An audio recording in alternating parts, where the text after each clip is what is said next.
Hello everyone! Today we are playing with Hefty Doodle Jet Alphabetters, the Unbearable Without You and coordinating dies, and the What You Saying and coordinating dies. I've got this piece of Neenah 110-pound cardstock, and I'm using this stitched rectangle die to cut out a rectangle. And then I'm going to use this Sizzix circle framelit to cut out a circle in the center, kind of towards the top. And that's going to be my aperture for the card. I'm taking another piece of Neenah 110-pound cardstock and cutting it down with the same rectangle die. That's going to be the background, what you see behind the circle. So I've also got a piece of Avery repositionable label sheet, and I'm cutting a circle out of the center. I'm going to be using this as a mask to mask off basically the area on the background that I want to ink blend and do some glittery stuff with. So I'm about to make a mess, so I need to put down some protection of my craft mat. And I've adhered my background piece down to this craft mat, and I'm making a mark with a pencil of where the top of the circle is to make it easier for me to align this mask. That way I can align the top of the mask with the circle, so that potentially we'll be able to see through the circle.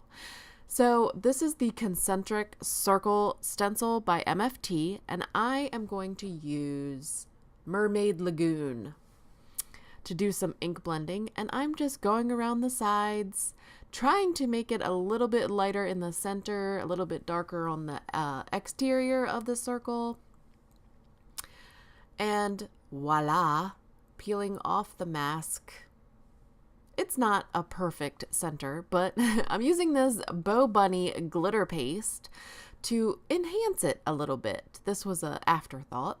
But I'm just smearing the glitter paste. This is a lot like the Nuvo Moonstone paste that I've used in the past. If I had to say that this might have even more finer, like a finer glitter in it, but it works just the same. So now we're going to get a little bit more technical. I have brought out my Simon Transparency Grid and my Mini Misty, and we're going to do some custom sentiment stamping. I want it to say crafty hugs, okay? So the transparency allows me to align these letters straight. You can still mess up, and I do, but you'll see. But it helps you keep things really straight. And really, if you pay a lot of attention and you get your head right down in there, you can totally align these straight. And I did do that on the second go round. Not this first one, but on the second one I did. So it looks all nice and straight here. And then I get to the T, and you can tell that it's not straight. But I didn't see that because I didn't get my head all it down in there like I should have. And you can see after I stamped this T that it's kind of wonky, but I went back and I cut myself a new sheet and I made it straighter. You gotta get down in there. You gotta get down in there with your head and see it with your eyes. So now I'm stamping Hugs from the Unbearable Without You stamp set. It's a Scripty Hugs. And I'm stamping it in Distress Oxide and Mermaid Lagoon, the same blue that I used on the background piece.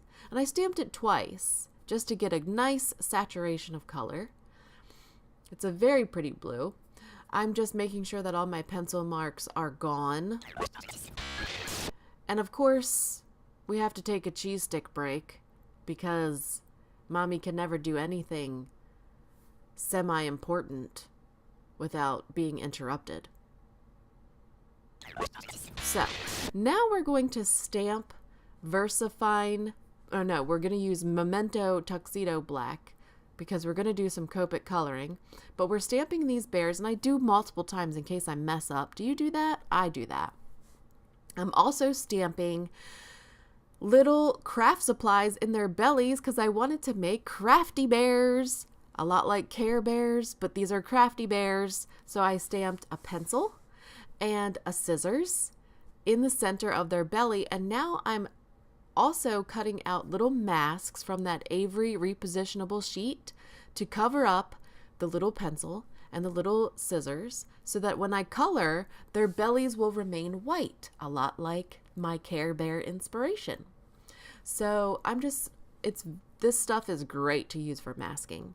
So I'm using basic Copic colors here. I also have a Copic color map on my blog at corinwiskman.com if you're interested in the exact colors that I use.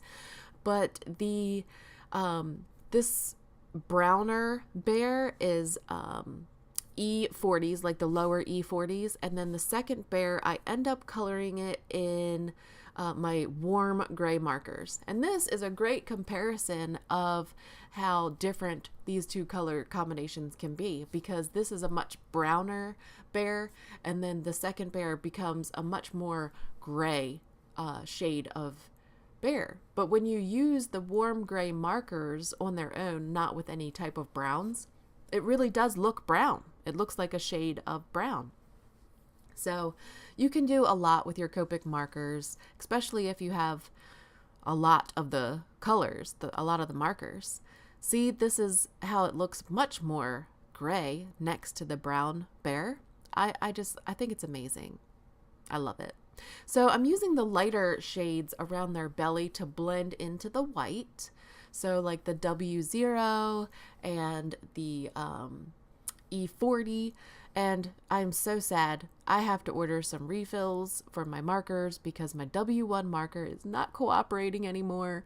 And ordering refills is not my most favorite thing because I'd much rather order more colors, right? You want more colors, not refills. I want them to last forever. But they don't. Well, they kind of do because you can refill them, right? At least that's what I convince myself of. So I'm using a little bit of a green to color my green handled scissors there. And I'm using a R20 to do the ears and the nose.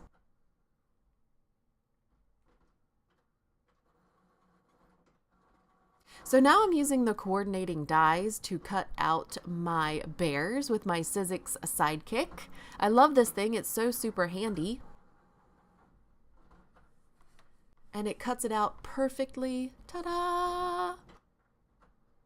Just making sure to get the other one.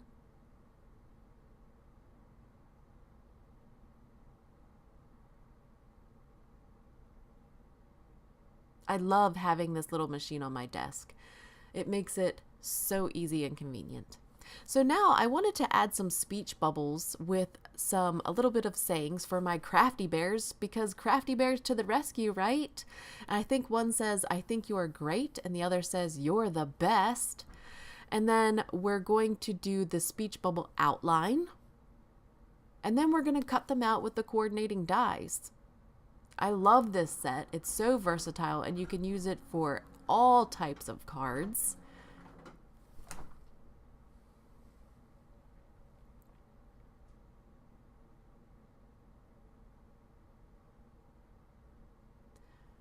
So once again, breaking out the Sizzix Sidekick to cut out my speech bubbles.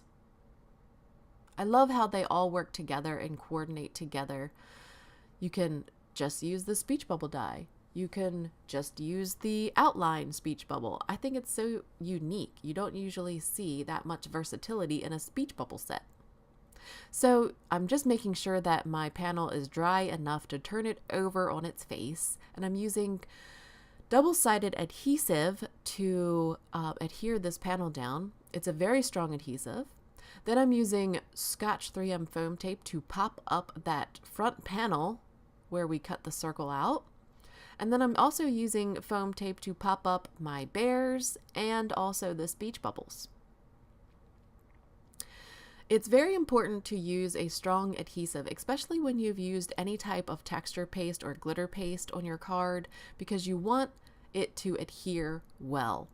And if it's not a strong enough adhesive, those things will pop off. So you want to make sure you're using a good adhesive for those items. I love how this card turned out in real life with your own eyes. It is so super sparkly and shiny. Follow Heffy Doodle on social media. It's Heffy Doodle Stamps on Instagram. And I hope you enjoyed my video.